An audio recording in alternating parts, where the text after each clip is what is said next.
نحمده ونصلي على رسوله الكريم أما بعد فأعوذ بالله من الشيطان الرجيم بسم الله الرحمن الرحيم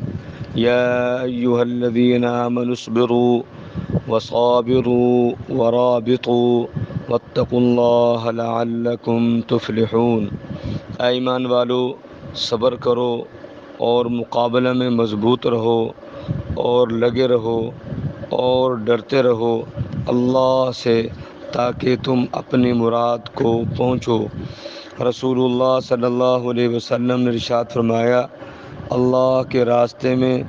ایک دن کا پہرا تمام دنیا و ما فیہا سے بہتر ہے۔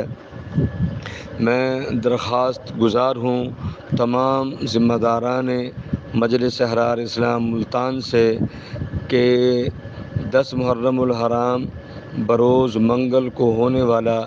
عظیم الشان سالانہ اجتماع مجلس ذکر حسین کی کامیابی کے لیے نوافل اور دعاؤں کا اہتمام فرمائیں اور مؤمنین اہل سنت کو شرکت کی دعوت دیں، اور تمام امراء سے درخواست ہے کہ اجتماع کی خدمت کے لیے ساتھیوں کے نام اور فون نمبر مرکز کو آج ہی